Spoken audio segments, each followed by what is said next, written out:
guys! Yan, good afternoon! Ayan, magluluto tayo today ng miswa na may patola. Ayan.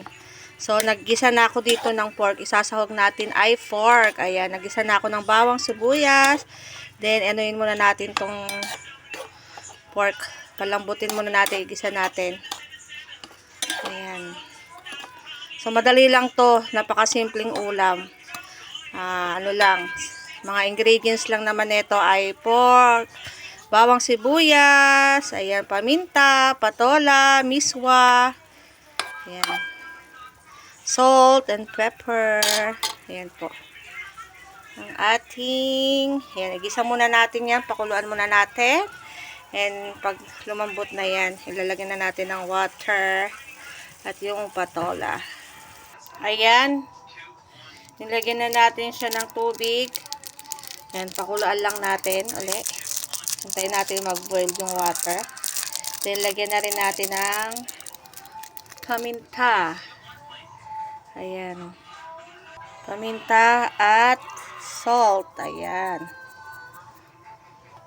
Yan, simmer lang natin ulit. Pakuluan lang ulit natin siya. Yan, pakulan lang natin. Pag kumulo, ay lalagay na natin yung miswa at patola. Ayan, kumukulo na yung niluluto natin. So, ilalagay na natin yung miswa at patola. Ayan, ilagay na natin yung miswa. Ayan, napakato.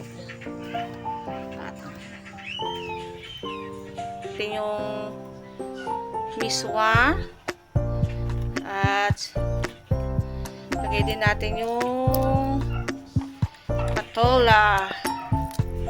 Ayan.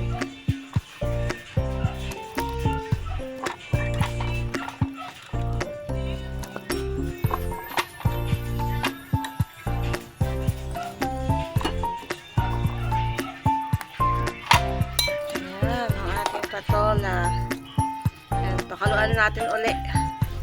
Nasa lumambot siya.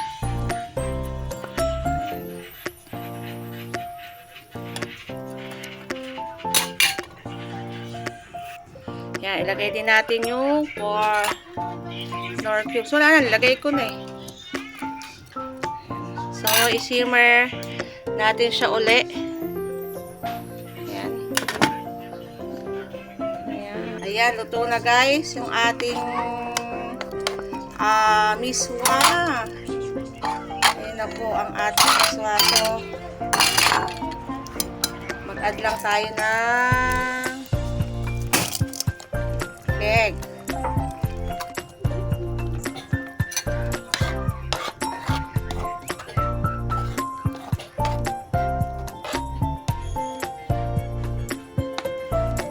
Ayan na guys ang ating